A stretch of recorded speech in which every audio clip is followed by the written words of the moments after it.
na terra, quando, na maioria das vezes, resulta da sua própria incúria. Tendes disso um exemplo bem evidente na vossa última encarnação, pois tinhais tudo o que se fazia preciso à felicidade humana, segundo os valores do mundo: espírito, talento, fortuna, merecida consideração, nada de vícios ruinosos, mas, ao contrário, apreciáveis qualidades. Como, no entanto, a vossa posição ficou tão comprometida unicamente pela vossa imprevidência, a vez de convir que, agindo com mais prudência, contentando-vos com o muito que já vos coubera, em vez de procurar aumentá-lo sem necessidade, não vos teríeis arruinado. Não havia nisso nenhuma fatalidade, já que podíeis ter evitado tal acontecimento. A vossa aprovação consistia numa sucessão de circunstâncias que vos deveriam dar, não a necessidade, mas a tentação do suicídio. Infelizmente, apesar do vosso talento e instrução, não soubestes dominar essas circunstâncias e sofreis agora as consequências da vossa fraqueza. Essa prova, tal como pressentis com razão, deve repetir-se ainda. Na vossa próxima existência tereis de enfrentar acontecimentos que vos sugerirão de novo a ideia do suicídio, e assim acontecerá sempre até que tenhais triunfado completamente. Longe de acusar a sorte, que é a vossa própria obra, admirai a bondade de Deus, que, em vez de condenar irremissivelmente pela primeira falta, oferece sempre os meios de repará-la. Sofrereis, pois, não eternamente, mas por tanto tempo quanto exigir a reparação das faltas. Depende de vós, quando no plano espiritual e na condição de espírito, tomar a resolução bastante enérgica de manifestar a Deus um sincero arrependimento, solicitando com a mesma insistência o apoio dos espíritos bons. Voltareis então à terra, blindado na resistência a todas as tentações. Uma vez alcançada essa vitória, marchareis na via da felicidade com mais rapidez, visto que sobre outros aspectos o vosso progresso já é considerável. Como vedes, há ainda um passo a ser dado, para o qual vos auxiliaremos com as nossas preces. Estas, contudo, serão inúteis se não nos secundardes com os vossos esforços. R.O. Obrigado. Oh, obrigado por tão belas palavras. Tenho muita necessidade delas, visto que sou mais infeliz do que queria demonstrar. Vou aproveitá-las, garanto, no preparo da próxima encarnação, durante a qual farei todo o possível para não sucumbir. Espero sair logo do ignóbil meio a que fui relegado. Félice Antônio Bell. Era a caixa de uma casa bancária do Canadá e suicidou-se no dia 28 de fevereiro de 1865. Um dos nossos correspondentes, médico e farmacêutico residente na mesma cidade, nos deu a propósito as seguintes informações.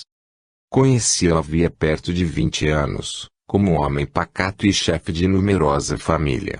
De algum tempo para cá imaginou ter comprado um tóxico na minha farmácia, servindo-se dele para envenenar alguém.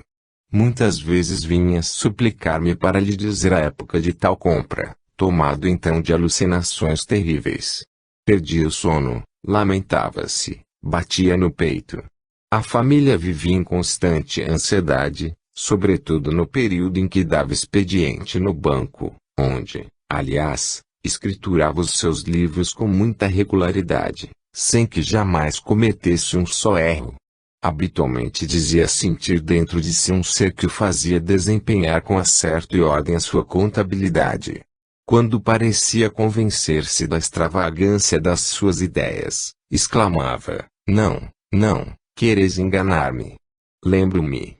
É a verdade." Antônio Bell foi evocado em Paris no dia 17 de abril de 1865, a pedido do amigo. 1. Evocação. R. Que quereis de mim? Submeter-me a um interrogatório. É inútil, confessarei tudo. 2. Bem longe de nós a ideia de vos atormentar com perguntas indiscretas. Desejamos saber apenas a vossa posição nesse mundo, bem como se poderemos vos ser útil em alguma coisa. R.A. Se for possível, ser-vos extremamente grato. Tenho horror ao meu crime e sou muito infeliz. 3. Temos a esperança de que as nossas preces atenuarão as vossas penas. Tudo indica que vos achais em boas condições, uma vez que o arrependimento assedia o vosso coração, o que constitui um começo de reabilitação. Deus, que é infinitamente misericordioso, sempre se compadece do pecador arrependido. Orai conosco, faz-se a prece pelos suicidas, a qual se encontra em o Evangelho segundo o Espiritismo. Agora, tende a bondade de nos dizer de quais crimes vos reconheceis culpado. Ser-vos-á levada em conta essa confissão, se a fizerdes com humildade. Deixai primeiro que vos agradeça a esperança que fizestes raiar no meu coração. Já faz bastante tempo que vivia numa cidade à beira do Mediterrâneo, cujas águas lambiam as suas muralhas. Amava, então, uma bela moça que me correspondia ao afeto. Contudo, pelo fato de ser pobre, fui repelido por sua família. Certo dia ela me participou que desposaria o filho de um negociante, cujas transações se estendiam para além de 2 mares, e assim fui repudiado. Louco de dor, resolvi acabar com a própria vida, não sem antes assassinar o detestado rival, saciando assim o meu desejo de vingança. Entretanto, os meios violentos me repugnavam, de modo que eu tremia só a ideia de praticar esse crime, porém o meu ciúme foi mais forte do que eu. Na véspera do casamento, o meu rival morria envenenado, pelo meio que me pareceu mais fácil. Eis como se explicam as reminiscências do passado. Sim, eu já reencarnei, e é preciso que reencarne ainda. Meu Deus, tende piedade da minha fraqueza e das minhas lágrimas.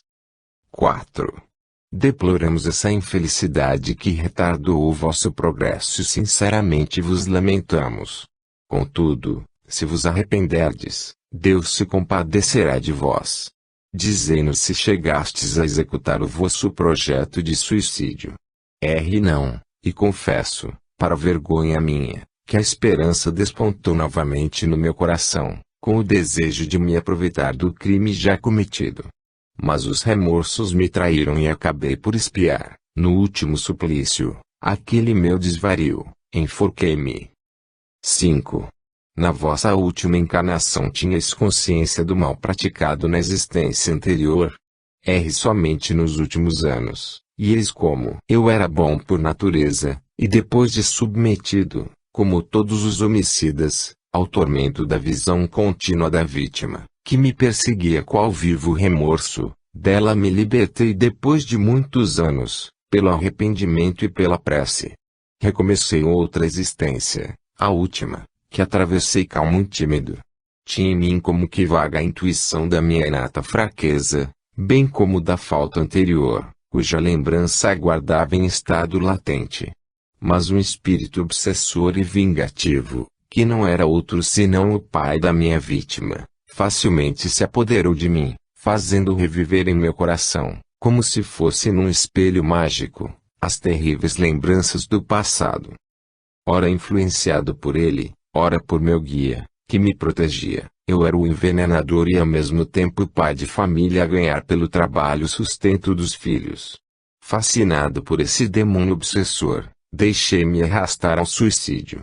Sou muito culpado, é verdade, porém menos do que se o tivesse deliberado por mim mesmo. Os suicidas da minha categoria, incapazes por sua fraqueza de resistir aos espíritos obsessores, são menos culpados e menos punidos do que os que tiram a vida por efeito exclusivo da própria vontade. Orai comigo para que o espírito que tão fatalmente me influenciou renuncie à sua vingança, e orai por mim para que adquira a energia, a força necessária para não ceder à prova do suicídio voluntário a que serei submetido, dizem-me, na próxima encarnação. 6. Ao guia do médium, um espírito obsessor pode, realmente, levar o obsidiado ao suicídio. Certamente, pois a obsessão, que por si mesma já é um gênero de provação, pode manifestar-se de todas as formas. Mas isto não quer dizer isenção de culpabilidade. O homem dispõe sempre do seu livre-arbítrio e, por conseguinte, é livre para ceder ou resistir às sugestões a que o submetem. Quando sucumbe, o faz sempre por assentimento da sua vontade. Ademais, o espírito tem razão a dizer que a ação instigada por outro é o menos repreensível e menos punível do que quando cometida voluntariamente. Contudo, nem por isso se inocenta de culpa, visto como, afastando-se do caminho reto, mostra que o bem ainda não está fortemente enraizado nele. 7. Apesar da prece e do arrependimento terem libertando esse espírito da visão tormentosa da sua vítima, nem por isso ele deixou de ser perseguido pela vingança de um obsessor na sua última encarnação. Como se explica esse fato? Como sabeis, o arrependimento não passa de uma preliminar indispensável reabilitação, mas não basta para libertar o culpado de todas as penas. Deus não se contenta com promessas, sendo preciso a prova, por atos, do retorno ao bom caminho. É por isso que o espírito é submetido a novas provações que o fortalecem, resultando-lhe um merecimento ainda maior quando dela sai triunfante. Os espíritos maus só o perseguem enquanto não o encontram bastante forte para resistir-lhes. Encontrando resistência, eles o abandonam, certos da inutilidade dos seus esforços. Estes dois últimos exemplos mostram a repetição da mesma prova em sucessivas encarnações e por tanto tempo quanto forem necessárias. Antoine Bill personifica o homem perseguido pela lembrança de um crime cometido em existência anterior, qual um remorso e um aviso. Por aí já se vê que todas as existências são solidárias entre si, que a justiça e a bondade divina se ostentam na faculdade conferida ao homem de progredir gradualmente, sem jamais privá-lo do resgate das faltas, que o culpado é punido pela própria falta, sendo essa punição, em vez de uma vingança de Deus, o meio empregado para fazê-lo progredir. Capítulo 6. Criminosos arrependidos. Verger, assassino do arcebispo de Paris. No dia 3 de janeiro de 1857, Monsenhor Cibor, arcebispo de Paris, ao sair da igreja de Saint-Étienne-du-Mont, foi mortalmente ferido por um jovem padre chamado Verger. O culpado foi condenado à morte e executado no dia 30 de janeiro. Até o último instante não demonstrou qualquer sentimento de pesar, de arrependimento ou de sensibilidade. Evocado no mesmo dia da execução, deu as seguintes respostas. 1. Evocação. Ainda estou preso ao corpo. 2. Então a vossa alma ainda não se desligou completamente do corpo? Não. Tenho medo. Não sei. Esperar que me reconheça. Não estou morto, não é mesmo? 3. Estás arrependido do que fizestes? Fiz mal em matar, mas a isso fui levado pelo meu caráter, que não podia tolerar humilhações. Evocar-me-eis de outra vez. 4. Por que vos retirais? Ficaria aterrorizado se o visse, pelo receio de que me fizesse a mesma coisa. 5.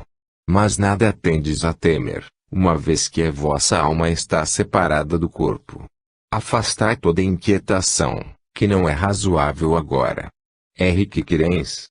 Acaso sois senhor de vossas impressões? Não sei onde estou.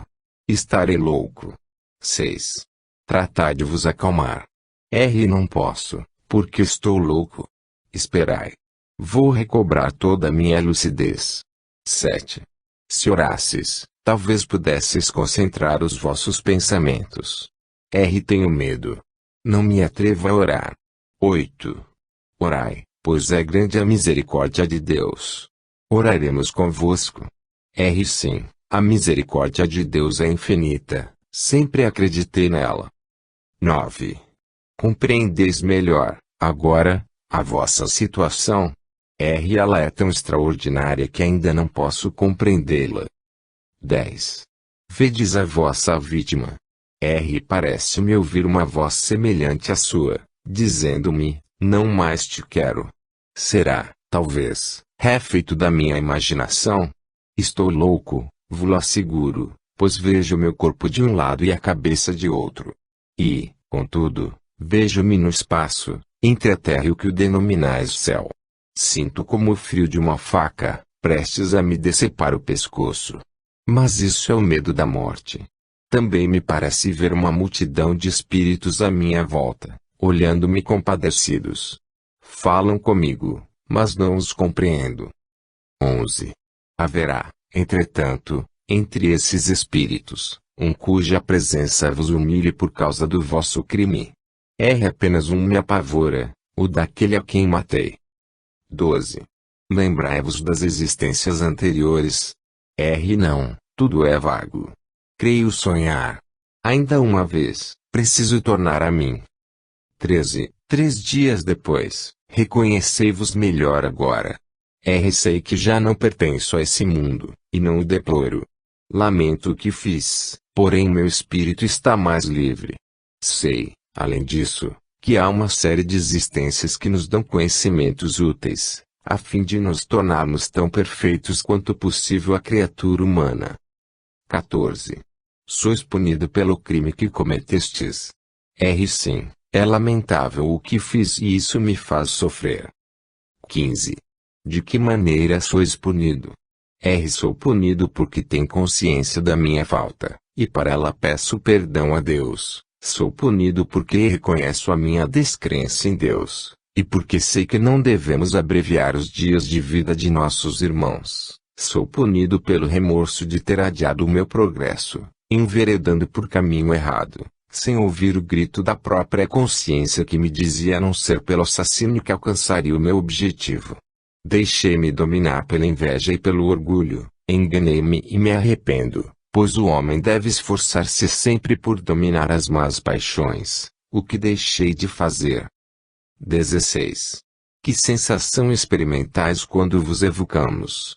De prazer e de temor, visto que não sou mau. 17. Em que consiste esse prazer e esse temor? Prazer de conversar com os homens e poder em parte reparar minhas faltas, confessando-as, e temor que não posso definir, uma espécie de vergonha por ter sido assassino. 18. Desejais reencarnar na Terra?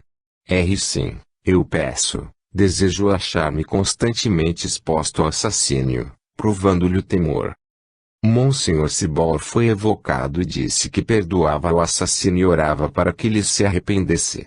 Disse ainda que, se estivesse presente a evocação de Verger, não se lhe teria mostrado para não lhe aumentar os sofrimentos. O temor de vê-lo, que o assassino experimentava, já era um castigo para o ex-padre. Pelo homem que mata sabe que, ao escolher nova existência, nela se tornará um assassino. Não. Ele sabe que, escolhendo uma vida de luta, tem probabilidade de matar um semelhante, ignorando porém se o fará, pois está quase sempre em luta consigo mesmo. A situação de Verger, ao morrer, e a de quase todos que perecem de morte violenta. Como a separação da alma não se opera de maneira brusca, eles ficam como que aturdidos, sem saber se estão mortos ou vivos. A visão do arcebispo foi-lhe poupada, por não ser necessária ao seu remorso, ao passo que outros, em circunstâncias idênticas, são constantemente atormentados pelo olhar das suas vítimas.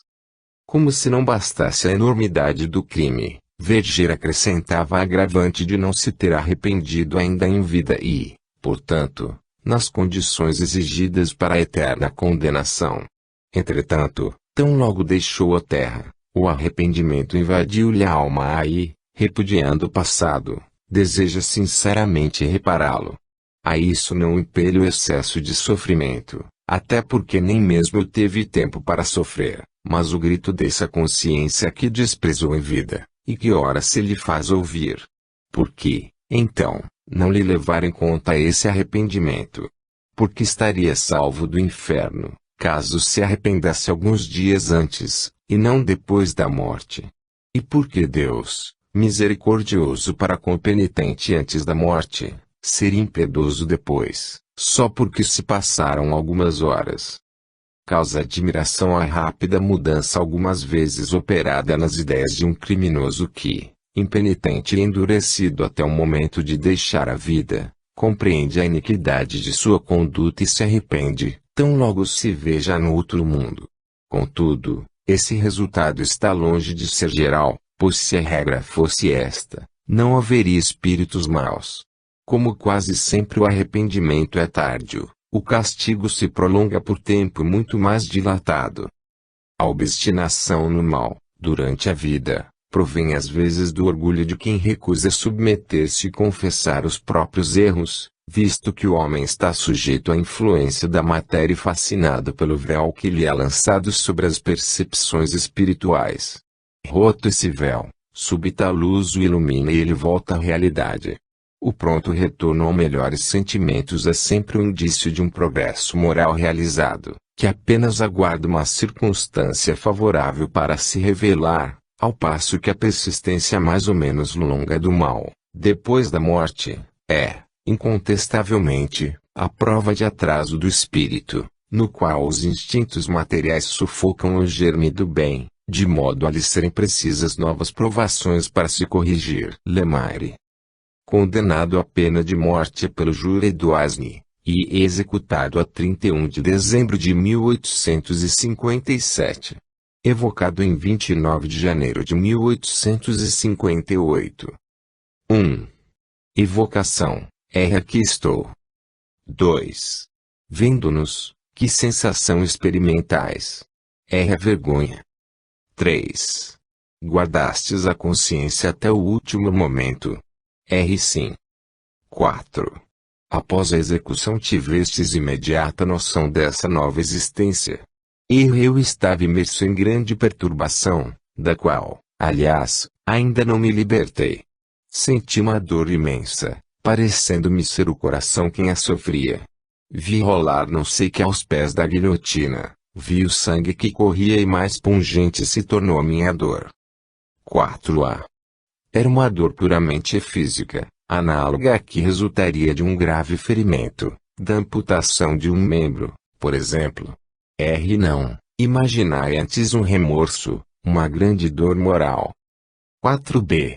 Quando começastes a sentir essa dor? Desde que fiquei livre. 5. Quem sentia a dor física do suplício, o corpo ou o espírito? A dor moral estava em meu espírito. O corpo sentia a dor física, mas o espírito desligado ainda se ressentia da dor física. 6. Vistes o corpo mutilado? Vi qualquer coisa disforme, a qual me parecia integrado, entretanto, reconhecia-me intacto, ou seja, eu era eu mesmo. 6a. Que impressão vos causou essa visão? Eu sentia muito a minha dor, eu estava perdido nela. 7. Será verdade que o corpo vive ainda alguns instantes depois da decapitação, e que o supliciado tem consciência das suas ideias? O espírito retira-se pouco a pouco, quanto mais o retém os laços materiais, menos rápida a separação. 8.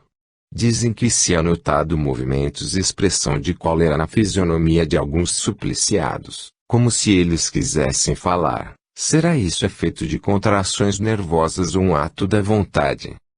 Da vontade, pois que o espírito ainda não se retirou do corpo. 9. Qual o primeiro sentimento que experimentastes ao entrar na vossa nova existência? Um sofrimento intolerável, uma espécie de remorso pungente cuja causa ignorava. 10. Acaso vos achastes reunido aos vossos cúmplices, executados convosco? Infelizmente, sim, para desgraça nossa, pois essa visão recíproca é um suplício contínuo, censurando-nos uns aos outros os crimes cometidos. 11. Tendes encontrado as vossas vítimas? Vejo-as. São felizes. Seus olhares me perseguem. Sinto que penetram todo o meu ser e em vão tento fugir-lhes. 11a. Que impressão vos causam esses olhares? Vergonha e remorso. Eu os provoquei voluntariamente e ainda os abomino. 11b. E qual a impressão que causais a eles? Piedade. 12. Terão ódio e desejo de vingança. Não, seus olhares lembram-me a minha expiação. Não podeis avaliar o suplício terrível de tudo devemos àqueles a quem odiamos. 13. Lamentais a perda da vida terrena. Só lamento os meus crimes. Se o fato ainda dependesse de mim, não mais sucumbiria. 14. O pendor para o mal estava na vossa natureza, ou fostes ainda influenciado pelo meio em que vivestes? Sim, estava na minha própria natureza, visto ser eu um espírito inferior. Quis elevar-me rapidamente, mas pedi mais do que podiam comportar as minhas forças. Acreditando-me forte, escolhi uma rude prova e acabei por ceder às tentações do mal. 15. Se tivesses recebido bons princípios de educação, ter-vos-ias desviado da senda criminosa. Sim, mas eu havia escolhido a condição em que nasci. 15a. Acaso não vos teríeis tornado um homem de bem? Um homem fraco e incapaz, tanto para o bem como para o mal. Talvez pudesse corrigir na vida o mal peculiar à minha natureza, mas nunca me levar à prática do bem. 16. Quando encarnado, acreditáveis em Deus? Não. 16a. Mas dizem que última hora vos arrependestes. É verdade? Porque acreditei num Deus vingativo, era natural que temesse a sua justiça. 16b. E agora o vosso arrependimento é mais sincero? Eu vejo o que fiz. 16c.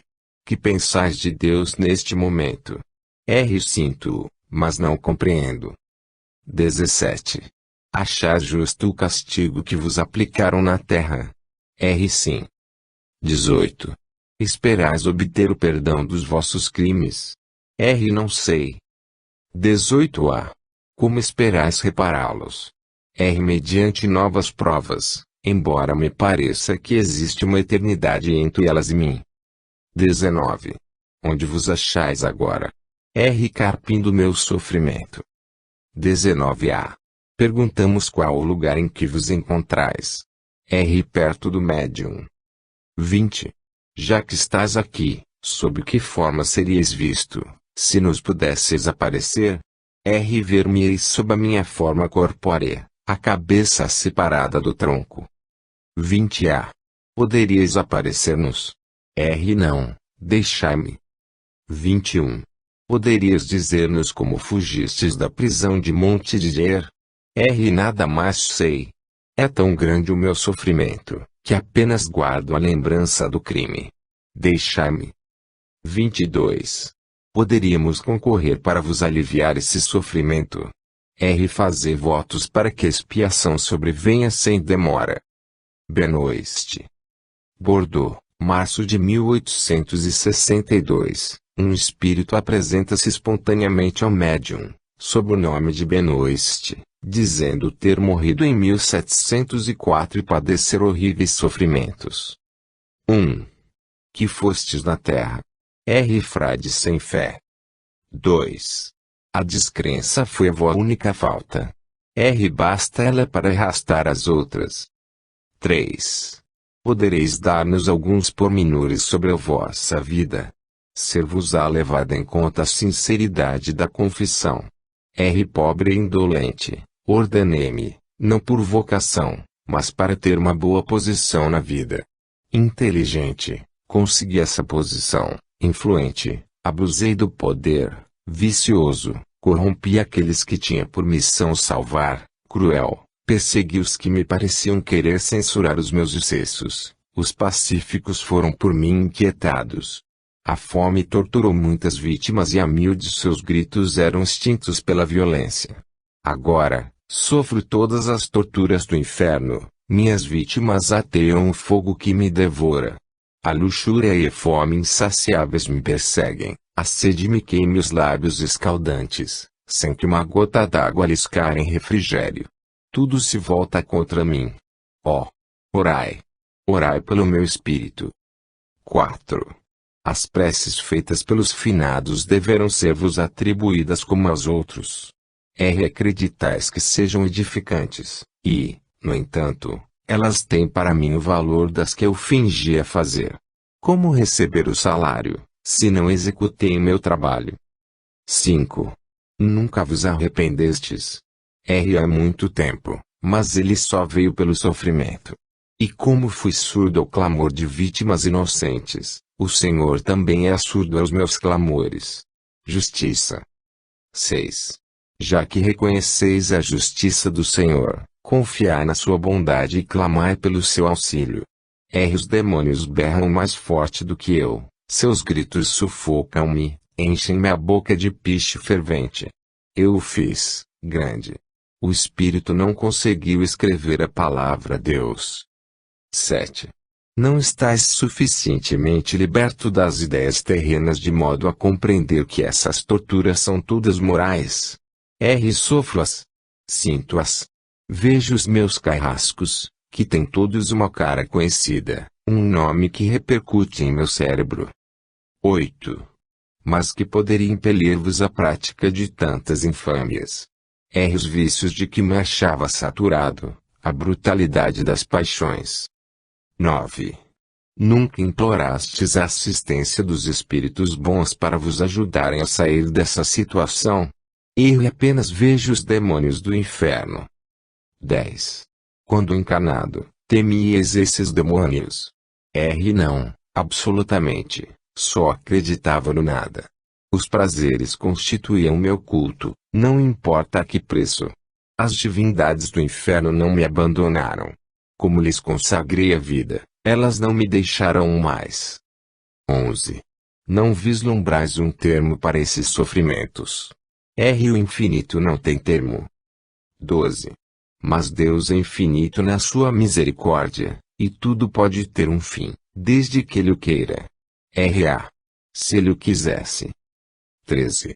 Por que viestes escrever-vos aqui?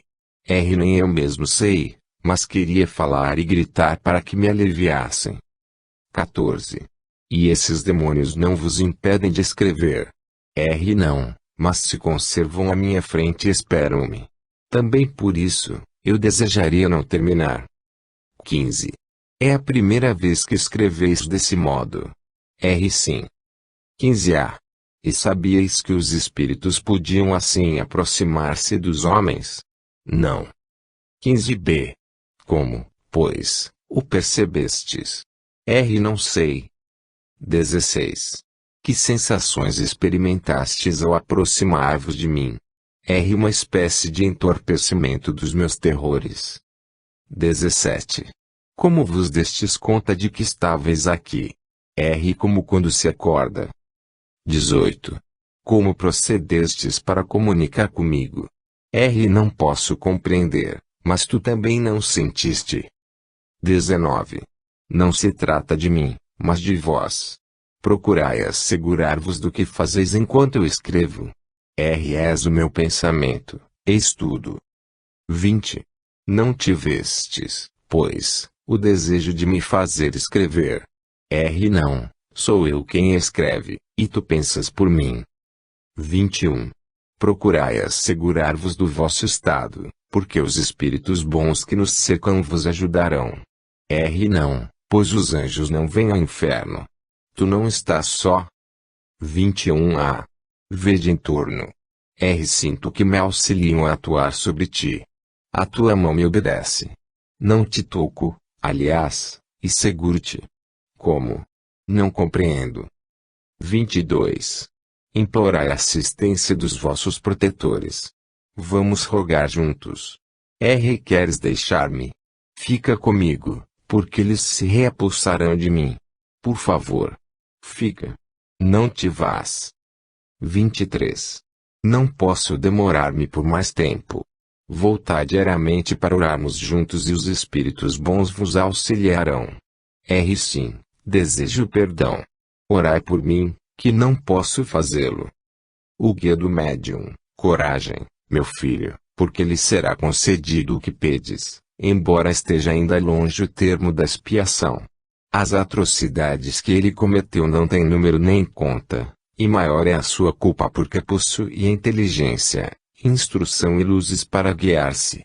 Falhou, portanto, com conhecimento de causa, razão porque os sofrimentos lhe são muito mais terríveis. Não obstante, com auxílio e concurso da prece, suas dores serão amenizadas, de modo a que lhes veja o termo, confortado pela esperança.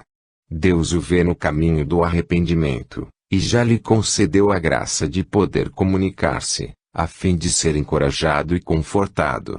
Pensa sempre nele, pois nós te entregamos para fortalecer-se nas boas resoluções que lhe poderão advir dos teus conselhos.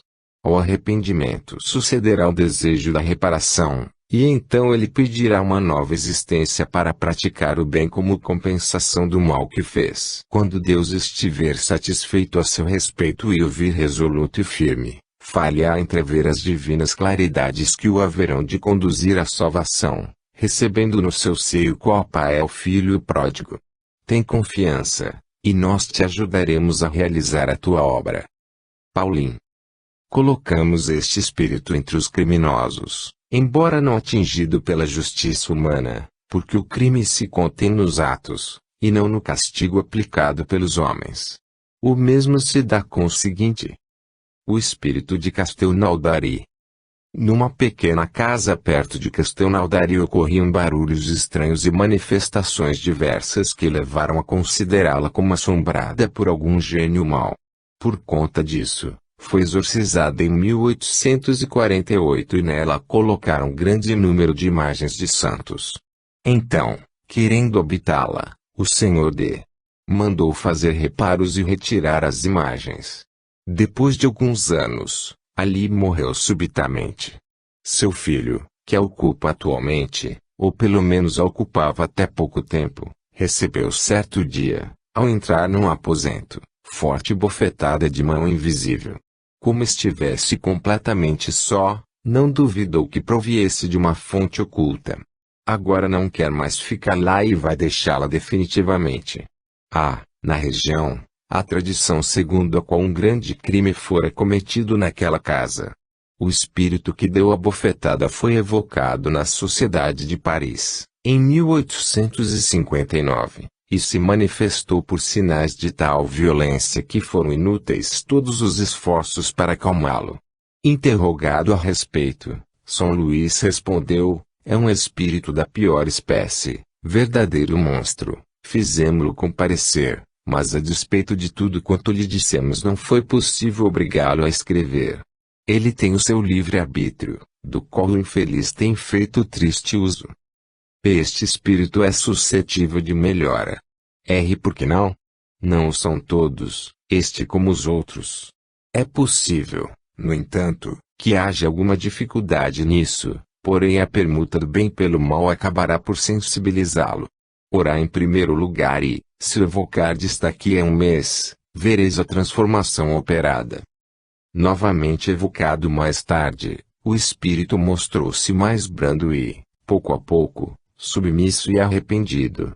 Explicações posteriores, dadas por ele e por outros espíritos, permitiram saber-se que em 1608, quando habitava aquela casa, assassinaram um irmão por motivos de terrível ciúme, degolando-o durante o sono.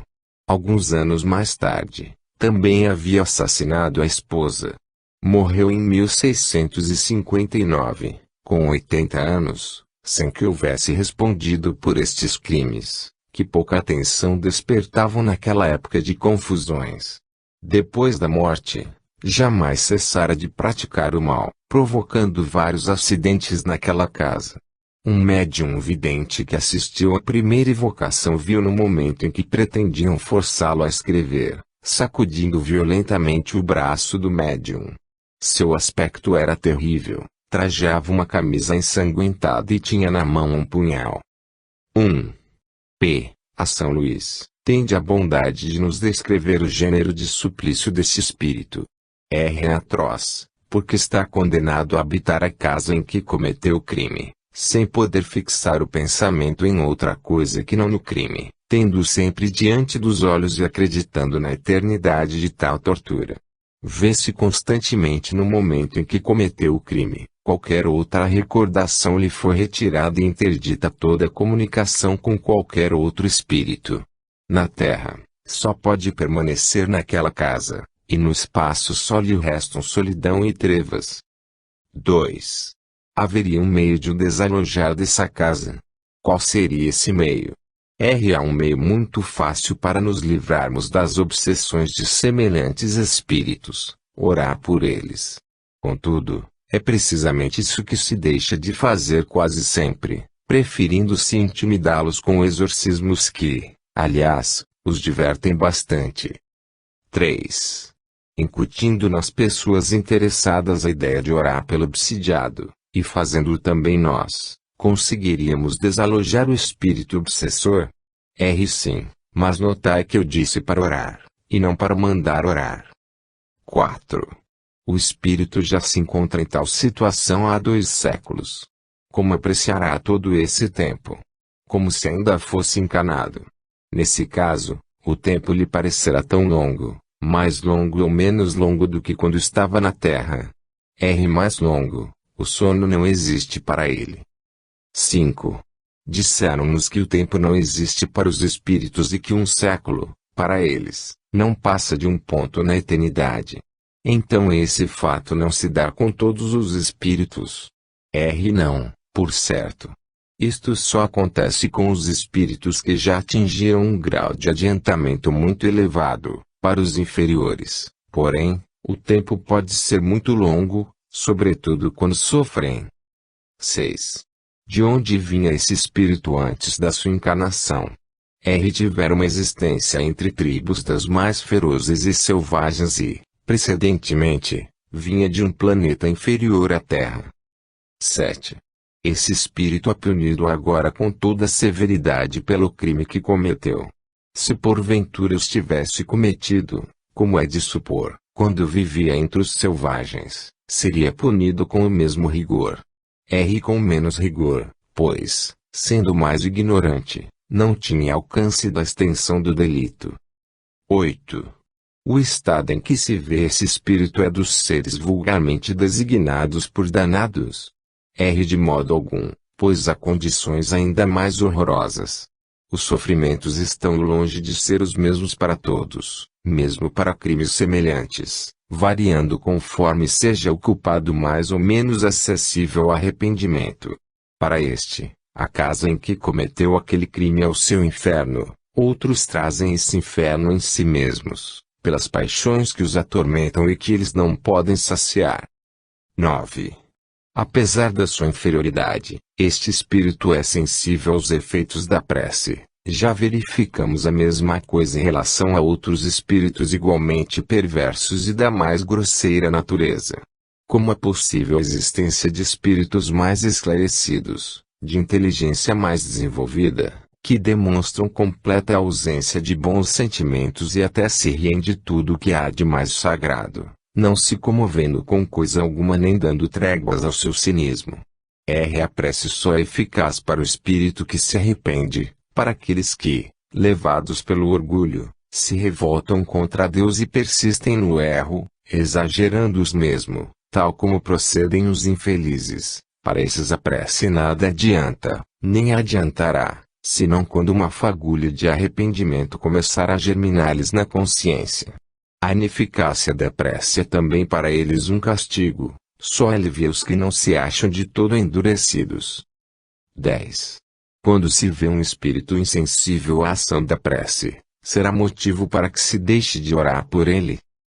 Não, certamente, pois cedo ou tarde a prece poderá vencer o seu endurecimento, fazendo que nele brote pensamentos salutares.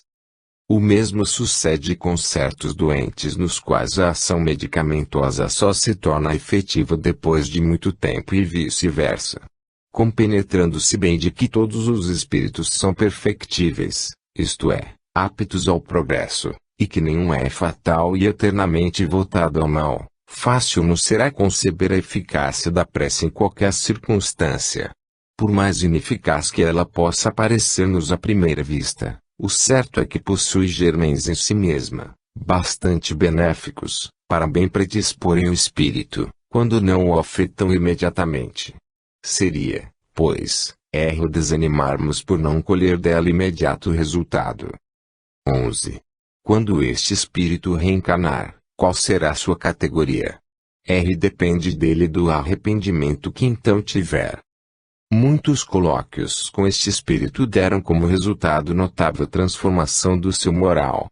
Eis aqui algumas das suas respostas. 12. Ao espírito, por que não pudestes escrever da primeira vez que vos evocamos? Porque não queria. 12a. Mas por quê? Ignorância e embrutecimento. 13. Agora podeis deixar, a vosso bel prazer, a casa de Castelnaudary. Tenho essa permissão porque aproveito os vossos bons conselhos. 13a. Sentis algum alívio? Começo a ter esperança. 14. Se fosse possível vos vermos, qual seria a vossa aparência? Ver-me-eis com a camisa, mas sem o punhal. 14a. Por que não mais com o punhal? Que fim lhe destes? Eu maldigo agora, por isso, Deus poupou-me da sua visão. 15. Se o filho do Senhor o que recebeu a bofetada, voltasse àquela casa, que lhe faríeis? Algum mal? Não, porque estou arrependido. 15a. E se ele pretendesse ainda desafiar-vos? Não me façais essa pergunta. Eu não me dominaria, isso está acima das minhas forças, visto que não passo de um miserável. 16. Divisais um termo aos vossos sofrimentos. Ainda não. Contudo, já é muito saber, graças à vossa intercessão, que eles não durarão eternamente. 17. Tende a bondade de nos descrever a vossa situação antes de vos evocarmos pela primeira vez. A vez de compreender que este pedido tem por fim sabermos como vos poderemos ser úteis, e não por mera curiosidade. Como já vos disse, eu não tinha consciência de coisa alguma, além do meu crime, e não podia abandonar a casa em que o cometi, a não ser para vagar no espaço, onde só havia à minha volta solidão e obscuridade. Disso eu não poderia vos dar uma ideia, porque nunca logrei compreender o que se passava. Desde que me alçava ao espaço, tudo era negro e vazio, nem mesmo sei o que era. Hoje o meu remorso é muito maior e, no entanto, não sou constrangido a permanecer naquela casa fatal, sendo-me permitido vagar na terra e orientar-me pela observação de quanto aí vejo, compreendendo melhor, assim, a enormidade dos meus crimes, e se menos sofro por um lado, por outro aumentam as torturas do remorso. Mas, ainda bem que tenho esperança. 18. Se tivesses de reencarnar agora, que existência escolherias?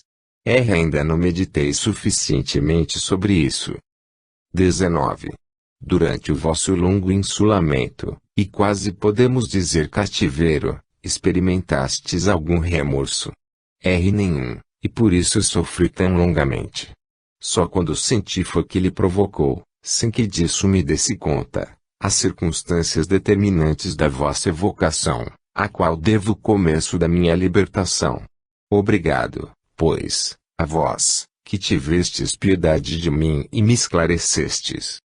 Realmente, temos visto avaros sofrerem à vista do ouro, que para eles não passava de verdadeira quimera, orgulhosos, atormentados pelo ciúme das honrarias prestadas a outros que não a eles, homens que dominavam na terra, humilhados pela potência visível, constrangidos à obediência, em presença de subordinados, que não mais se curvavam diante deles, até os atônitos pela dúvida, em face da imensidade, no mais absoluto insulamento, sem um ser que os esclareça. No mundo dos espíritos há compensações para todas as virtudes, mas há também penalidades para todas as faltas, de modo que os que escaparam às leis dos homens são atingidos pela lei de Deus.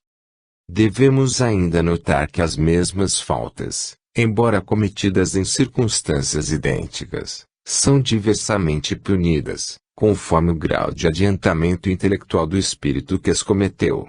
Aos espíritos mais atrasados, de natureza mais grosseira, tal como este de que acabamos de tratar, são infligidos castigos de alguma sorte mais materiais que morais, ao passo que se dá exatamente o contrário para com aqueles cuja inteligência e sensibilidade estejam mais desenvolvidas. Aos primeiros impõe-se o castigo apropriado à rudeza do seu discernimento, para compreenderem o erro e dele se libertarem. É assim que a vergonha, por exemplo, causando pouco ou nenhuma impressão sobre eles, será intolerável para os outros.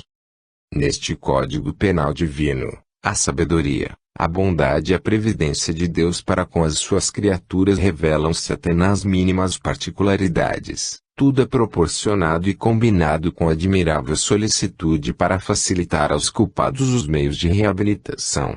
São levadas em consideração as mínimas aspirações da alma.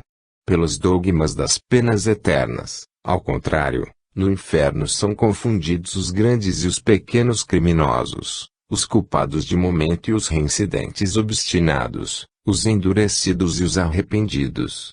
Tudo é calculado para os manter no fundo do abismo.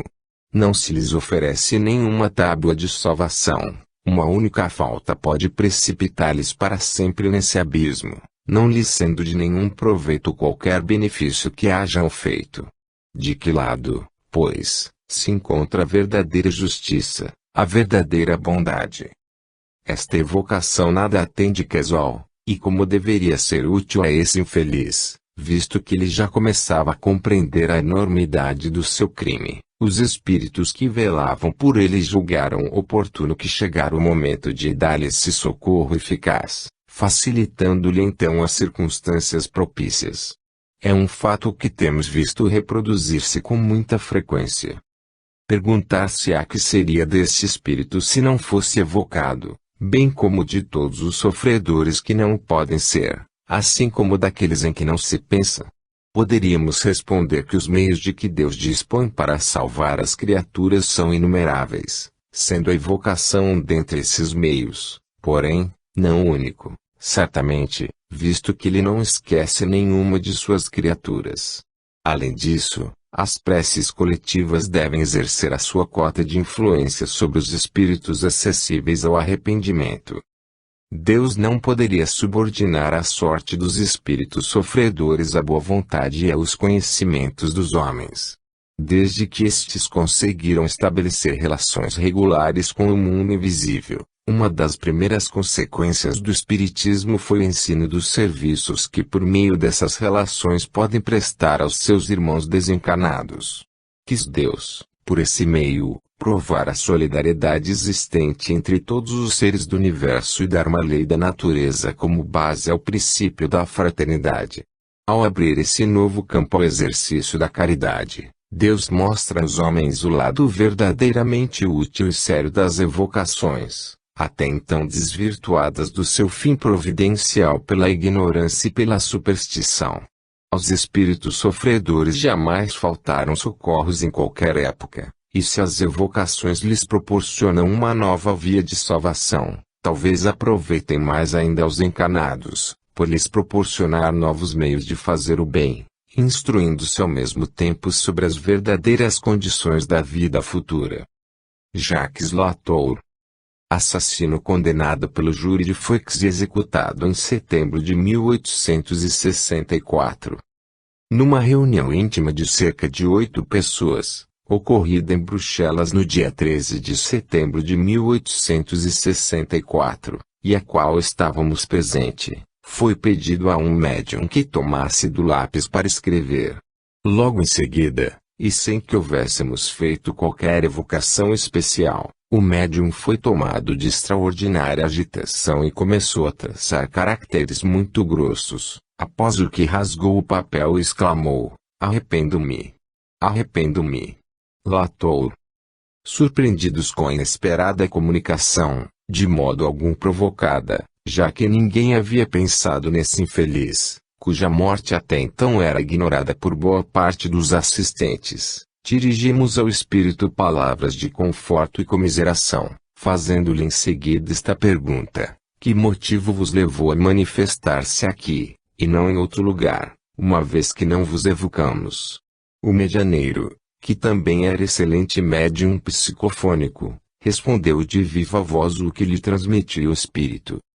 Vi que, almas compassivas que sois, teríeis piedade de mim, ao passo que outros me evocavam mais por curiosidade que por caridade, ou de mim se afastavam horrorizados. Depois começou por uma cena indescritível, que não durou menos de meia hora.